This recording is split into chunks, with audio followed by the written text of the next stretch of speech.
देखिए, आपने देखा होगा कि जेकेएसएसबी ने रिसेंटली एक अपडेट के साथ आए, एक नोटिस के साथ आए और इस नोटिस में दिया गया है कि इंस्ट्रक्शंस किसके लिए 390 पोस्ट्स के लिए दिए गए हैं इंस्ट्रक्शंस, जो कि बहुत सारे डिपार्टमेंट्स में निकले हुए हैं। आपको पता होगा क्योंकि आज से इनके फॉर्म स्टार्ट हो गए। यहाँ पे आप देख सकते हो 27/1 जो है फॉर्म स्टार्ट डेट है और 25/2 जो है इसका जो लास्ट डेट है वहाँ मतलब किसका फॉर्म फिल करने का ना। यहाँ पे कुछ नेसेसरी कंडीशंस दिए दिए गए, ये सारी चीज़ें आपको पता होंगे, या अगर आप पहली बार फॉर्म लगा रहे हो तो आपको पता है कि यहाँ पे खाली ऑनलाइन मोड रहता है, जो कि आप विजिट करोगे इस वाले वेबसाइट पे और यहाँ पे क्या है आप फॉर्म फिल कर सकते हो अपना। बाकी आपको लॉगिन करना है, रजिस्ट्रेशन करना वहाँ पे पड़ेगा, कुछ कोड्स आपको आ जाएंगे, वो सारे आप देख लोगे, फिर सेव एंड कंटिन्यू करना। आपको लाइव फोटोग्राफ्स है वहाँ पे, आपको ये भी दिया जाएगा कि कितने केबीज का आपके जो भी qualifications, domicile certificate and other जो भी इसके रिक्वायर्ड कंडीशन है सब कुछ दिया गया है। ये सारी चीज़ें जो भी होते हैं ना, ये हर फॉर्म में आपके लिए होता है। यहाँ लिखा हुआ कि जो भी आप कुछ फिल करोगे ना, जितने भी आपको डिटेल्स फिल करोगे जो कि आपको मैंडेटरी होंगे ना, वो सारी चीज़ें आपको फिल करने हैं। ओब्वियसली आप जब अपना नाम, डीओबी, बाकी चीज़ें डालोगे, अगर आप कोई एक वो फील्ड नहीं डालोगे जहाँ पे आपको ज़रूरी डालना है, आप आगे नेक्स्ट नहीं कर पाते हो, वो सारी चीज़ें तो ठीक है। बट यहाँ पे सबसे मोस्ट इंपॉर्टेंट जो है ना वो ये वाला है, दैट मीन्स जो पॉइंट नंबर 15 है। क्योंकि पॉइंट नंबर 15 जो है ना, यहाँ पे हमने जब इसके फॉर्म पहले निकले हुए थे लाइक इन 2020 से लेके 23 तक हमने जो फॉर्म्स देखे हुए, हमने इस बेस पे रिजेक्शंस देखे। क्योंकि आपको पता होगा कि जूनियर इससे यूजुअली ऐसे जो ऑफिशियल्स आते हैं ना, ये जूनियर असिस्टेंट के पोस्ट्स में भी आते हैं, या इवन आपने जो कांस्टेबल अगर आपने फॉर्म लगाया होगा रिसेंटली जिसका मेडिकल टेस्ट होने वाला है, वहां पे भी आप देखोगे कि एग्जीक्यूटिव कांस्टेबल एक ही में नहीं थी, वो एसडीआरएफ में थे, वो कहीं जम्मू डिवीजन हमने देखे हुए हैं, या हमने कभी कश्मीर डिवीजन देखे हुए हैं। अगर किसी ने वो सारे जो ऑफिशियल्स है टिक नहीं किए, वो प्रेफरेंसेस टिक नहीं किए, हमने देखा है कि उन कैंडिडेट्स को फिर खाली उन पोस्ट्स के लिए एलिजिबल किया जाता है जिनके लिए उन्होंने प्रेफरेंस दी होती है। तो कहने का मतलब है कि ये जो पॉइंट है ना, ये बहुत ज़्यादा इंपॉर्टेंट पॉइंट है। अगर आप खुद फॉर्म लगा रहे हो ना, तो खुद तो आप इसका ख्याल रखोगे ही, मगर अगर आप फॉर्म किसी कंप्यूटर सेंटर पे फिल करवा रहे हो ना, तो प्लीज़ उनसे इंश्योर करना ये बात कि जितने भी प्रेफरेंसेस है, सारे प्रेफरेंसेस पे एक्चुअली छोटा सा ऐसे आपको बॉक्स मिल जाएगा, उस पर टिक करनी पड़ती है। क्योंकि जितने बॉक्सेस पे आप टिक करोगे ना, उतने ही बॉक्सेस के लिए आपको कंसिडर किया जाएगा। अगर कोई आपने छोड़ दिया, कोई भी आइटम आपने छोड़ दिया जिस पे आपने टिक नहीं की, जिसको आपने चूज नहीं किया, उसके लिए लेटर ऑन कंसिडर नहीं किया जाता है। तो इस चीज का बहुत ख्याल रखना आप। लाइक अगर हम यहाँ पे स्टॉक असिस्टेंट की बात करेंगे ना, स्टॉक असिस्टेंट में कितने आइटम्स है, टोटल कुल मिला के इतने आइटम्स है। अगर आप फॉर्म लगा रहे हो ना, तो सारे आइटम्स को सिलेक्ट करना, प्रेफरेंसेस देना। क्योंकि अगर आपने खाली एक आइटम के लिए प्रेफरेंस दी ना, तो उसी एक पर्टिकुलर आइटम के लिए आपको कंसिडर किया जाएगा, बाकी के लिए कंसिडर नहीं किया जाए क्योंकि आपने उनको चूज नहीं किया।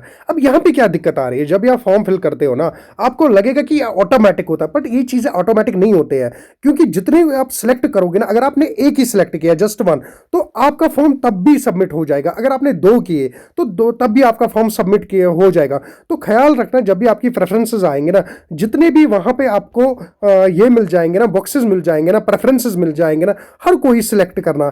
इवन जब फॉर्म्स, कभी कभी ऐसे भी फॉर्म्स निकलते हैं कि पहले जो डिस्ट्रिक्ट बेस्ड फॉर्म्स होते थे, जैसे कि अगर कहीं पे आपका होम डिस्ट्रिक्ट में आप चाहते हो कि पहले आपका होम डिस्ट्रिक्ट में होना चाहिए, वहां पे होम डिस्ट्रिक्ट को सिलेक्ट किया जाता है, पहले उसको प्रेफरेंस 1 दी जाती है। ऐसे सेकंड प्रेफरेंस दी जाती है जो आपका नज़दीक डिस्ट्रिक्ट रहता है या जहां आप जाना चाहते हो, तो वहां पे अकॉर्डिंगली जो प्रेफरेंस होते हैं ना, ये हर किसी को अपने हिसाब से देने चाहिए। तो यहाँ पे आप ख्याल रखना, जब भी आप फॉर्म लगाओगे ना, तो सारे जितने भी प्रेफरेंसेस आपको जिस भी पोस्ट के लिए, खाली इस पोस्ट के लिए नहीं, क्योंकि जेकेएसएसबी बहुत सारे ऐसे पोस्टर्स निकालता है जहां पे आपको प्रेफरेंसेस क्या है सिलेक्ट करनी पड़ती है। तो ख्याल रखें, जब भी आप फॉर्म लगाते हो ना जेकेएसएसबी को, जहां पे प्रेफरेंसेस की बात हुई है ना, सारे प्रेफरेंसेस को क्या किया करो, सिलेक्ट किया करो। फिर अपने अकॉर्डिंग कोई अपना पहले, सबसे पहले होम डिस्ट्रिक्ट या होम डिवीजन रखना चाहता है कि मैं जम्मू डिवीजन में जाना चाहता हूं, मैं बाद में कश्मीर डिवीजन में जाना चाहता हूं, या मैं पहले कश्मीर डिवीजन सिलेक्ट करता हूं। तो ये प्रेफरेंस जो है ना, बहुत ज्यादा इंपॉर्टेंट है आपके लिए।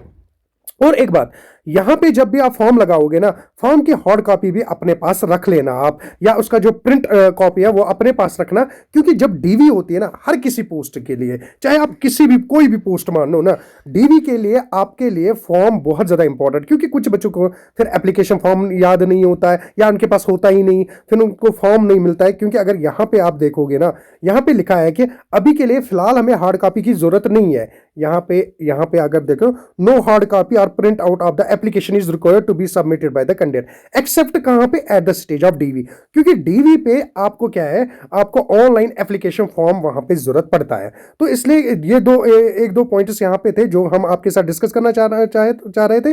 बाकी जो कुछ चीजें है ना वो नॉर्मल ही होते हैं कि आपको ऑनलाइन पे करना है, लाइक कि आपके पास पे नाउ बटन आएगा, फिर आप सबमिट करोगे, फिर वहां से आपको दिखाएगा कि सक्सेस आपकी पेमेंट हो गई। वो सारी चीजें आपने देखे होंगे जब भी आपने फॉर्म्स लगाए हुए। तो यहाँ पे आप ख्याल रखना, क्योंकि ये जो पोस्ट है 390 पोस्ट है, यहाँ पे आप बिल्कुल ख्याल रखना, क्योंकि यहाँ पे प्रेफरेंस बेस्ड पोस्ट है। बाकी थैंक यू। कोई भी अगर कंफ्यूजन आपको आ जाता है, आप कमेंट सेक्शन में लिख भी लोगे तो हम आपको पूरी हेल्प करने की कोशिश करेंगे कि कैसे कुछ इसका फॉर्म लगाना है। तो इस फॉर्म में वेरी केयरफुल रहना जब आप फॉर्म इसको फिल करोगे, क्योंकि इस टाइम फिर करेक्ट ऑप्शन क्या पता नहीं भी आई, क्योंकि हम जब पहले फॉर्म लगाते थे फिर कुछ दिनों के बाद, लास्ट डेट के बाद एक फिर से लिंक एक्टिवेट होती थी जहां पे हम कुछ चीजों को क्या है करेक्शन करते थे। बट इस टाइम बताया गया कि बिफोर फाइनल सबमिशन आप क्या है करेक्ट इंफॉर्मेशन यहां पे फिल करोगे, क्योंकि one is submitted application form जो है वो एडिट नहीं कर पाओगे आप। जो जो एक एक चीज रहेगी ना, बड़े सोच समझ के आप वो क्या है रिक्वायर्ड फील्ड्स, इवन मैंने बहुत सारे ये भी देखा कि मिस्टर मिसेस में भी क्या है इश्यूज आ जाते हैं बाद में, क्योंकि ऑर्डर में भी लेटर ऑन प्रॉब्लम करता है। तो ये फिर प्रॉपर चैनल के थ्रू करवाना पड़ता है, जिसमें बहुत ज्यादा टाइम जाता है।